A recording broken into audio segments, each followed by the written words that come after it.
This one is interesting. So it's self-exempt. But that's what I'm saying. This is something that is so alien to my understanding of Noam Chomsky that this is not a way that he thinks for so many different reasons. On top of which, as I just said, Jeffrey Epstein had a very close working relationship with the Israeli government. He was basically an arm of or an asset of Israeli intelligence. And Noam Chomsky is one of the most vocal and virulent critics of Israel. How does that work? And has been for many decades. When I formed a relationship with someone who I knew was an actual agent of the Israeli government, I doubt it. Professionally or journalistically to obtain knowledge or understanding, but I would certainly that would certainly be a massive impediment to my willingness to consider myself friends with that person, let alone to intermingle on so many deep and personal levels the way Chomsky and Epstein did. We've known for a few years now that Chomsky had a relationship with Jeffrey Epstein, although we didn't really know the full extent to it until these emails started emerging this week. The Wall Street Journal in May of 2023 4 weeks ago reported Jeffrey Epstein It's December 14th right now. For Noam Chomsky and paid $150,000 to Leon Botstein. Academics acknowledged the financial transactions with the late convicted sex offender. There's another Wall Street Journal article. I don't know if we have it. Do we have the other Wall Street Journal article that reports on the nature of their relationship? All right, so I'll just summarize that for you. This is the first Wall Street Journal article that really described the nature of Chomsky's relationship with Jeffrey Epstein. And it basically outlined how, beginning in 2015 and in 2016, Noam Chomsky and his wife, Valeria Chomsky, met multiple times on numerous occasions for social events with Jeffrey Epstein. Noam and Valeria Chomsky flew on Jeffrey Epstein's plane in order to go and have dinner with Woody Allen and his wife, who was his stepdaughter.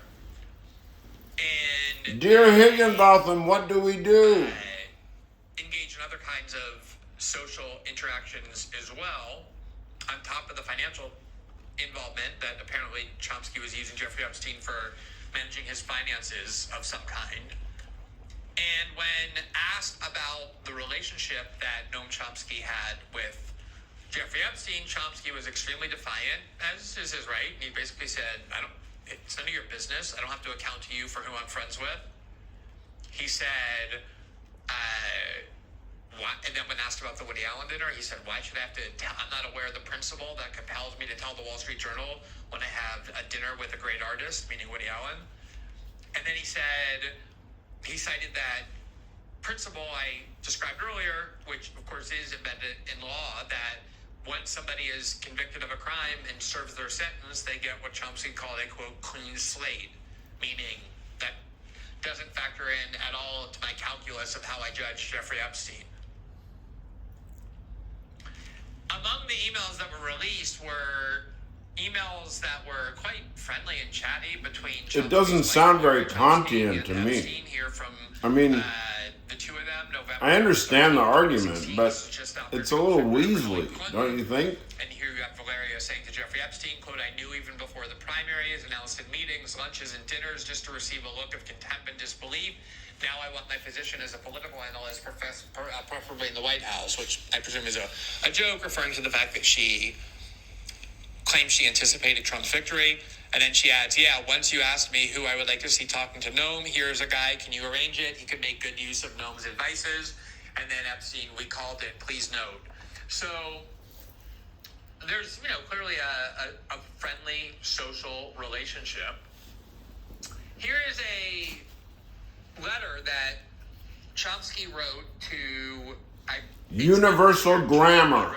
It's basically a letter vouching for Jeffrey. Where does all this appear in the theory of universal grammar? By Noam Chomsky as on the faculty of the University of Arizona. As you probably know, he spent most of his career at MIT. Only in 2017 did he take a position at the University of Arizona. He wants to live in Arizona when you get older. Massachusetts winters are very harsh. It's a nice place to retire. He didn't, Chomsky would never retire, but he went down to the University of Arizona, so we know it's after 2017. It sounds like it could be a letter as part of a court process vouching for Jeffrey Epstein's character. The context is unclear, but it emerged as part of the emails and documents released from Jeffrey Epstein's estate. And here's what it says, presumably in Chomsky's own words. Quote, "I met Jeffrey Epstein half a dozen years ago. We have been in regular contact since, with many long and often in-depth discussions about a very wide range of topics, including our own specialties and professional work, but a host of others where we have shared interests. It has been a most valuable experience for me. In the area of his own direct engagements, I have learned a great deal from him about the intricacies of the global financial system, about complex technical issues that arise in the often arcane world of finance, and about specific cases in which I have a particular interest, such as the financial situation in Saudi Arabia and current economic planning and prospects there. Jeffrey invariably turns out to be a highly reliable source with intimate knowledge and perceptive analysis, commonly going well beyond what I can find in the business press and professional journals." And I can just say this all sounds like Chomsky, how he writes, how he speaks. "Given the range and depth of his concerns, I suppose I should not have been surprised to discover that Jeffrey has repeatedly been able to arrange, sometimes on the spot, very productive meetings with leading figures. On another occasion, Jeffrey arranged a meeting with former Israeli Prime Minister Ehud Barak, whose record I had studied carefully and written about. We have our disagreements, but had a very fruitful discussion about a number of controversial matters, including one that was of particular interest to me, the Taba negotiations of January 2001 in the framework of President Clinton's parameters, events that remain obscure and controversial because the diplomatic record is still mostly secret. Barak's discussion of the background was illuminating, also surprising in some ways, more lively interchanges in which Jeffrey was once again an active participant, often an effective gadfly. The impact of Jeffrey's limitless curiosity, extensive knowledge, penetrating insights, and thoughtful appraisals is only heightened by his easy informality without a trace of pretentiousness. He quickly became a valued friend and a regular source of intellectual exchange and stimulation." Well, pretentious recognizes pretentious. It's painful for me to read that.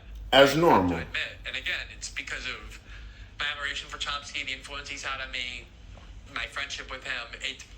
I don't know what to make of that. Now, it should be said that Jeffrey Epstein did purposely cultivate huge numbers of close relationships in the Boston area academic scene.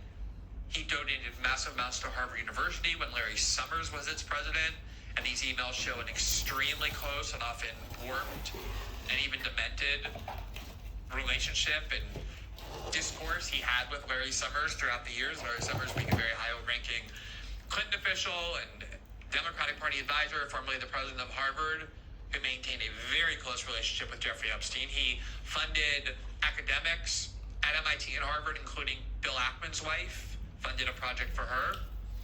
And he was pouring a ton of money into MIT, and it would naturally be someone, I guess, of interest to Epstein to kind of cultivate the way he kind of collected famous and influential people to cultivate a relationship with Chomsky. So I don't really question or fail to understand why Jeffrey Epstein might have had an interest in Noam Chomsky and adding him to his repertoire of people that he could show off as someone he knew.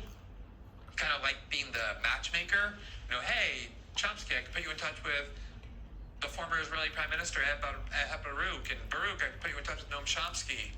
And then here, you two are together, I'm here with you, let's have a conversation. Like, you definitely like doing those things. But Jeffrey Epstein was a pig, like on every level, just even leaving aside the conviction, which, okay, if you're Chomsky, he is a civil libertarian. I have some empathy for the notion that if somebody is a convict and they serve their time, you don't hold that against them forever, although certain crimes I do think you probably would, especially, as I said, if they're not really repentant. But just the Israel question alone, like, would I meet with Ehud Baruch or an Israeli prime minister? I guess, like, journalistically, but would I consider it some great social evening that I really enjoyed, where we exchanged ideas and got to understand and talk about things? That, I mean, I could see myself doing that more than Chomsky. Chomsky is very dogmatic. In fact, Chomsky, because of his perception of my politics over the last few years, basically stopped talking to me. He once, publicly, I wouldn't say maligned me. He went really out of his way not to malign me, but he was being pushed to malign me. Like, what about Glenn Greenwald and his seeming sympathy for Trump? I would never in a million years have said anything negative about Chomsky. I would criticize him or disagree with his views, but he said something like, look, he's a close friend of mine. I have a lot of respect for what his work was. I don't want to have to say anything about him, but I don't understand what's going on with him, and I just hope he figures it out and changes. And it was a kind of a personal comment, and then in the last few years, they did stop talking to me, clearly over political differences. So I say that only to make clear that Chomsky, it's not like Chomsky's a person who just will socialize with anybody or to cultivate a friendship with anyone independent of their politics, to the extent that he was even willing to cut off a friendship with me that was quite a long one and quite an in-depth one, but not Jeffrey Epstein. Yeah, right. Wasn't a bridge to Yeah. did constant work for the Israeli government, who was an agent of the Mossad. That's not somebody who's disqualified because of their political views, or Ehud Baruch.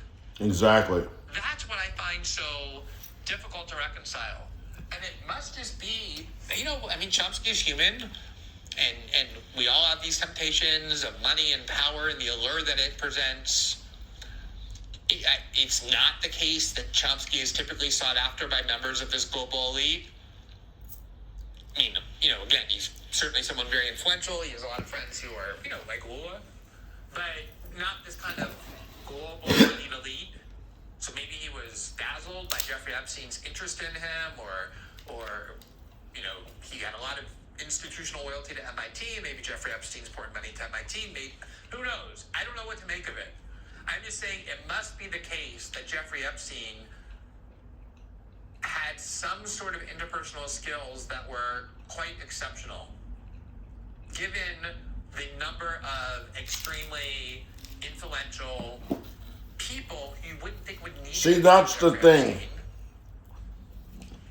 Greed. I guess people are just. I talked fame. About how people behave around. I've already been through all that shit. Greed, fame. I've lost fortunes. I've seen my name and my face in print. It's like that level. I don't give a fuck. So captivating. I'm a philosopher. I'm a scientist.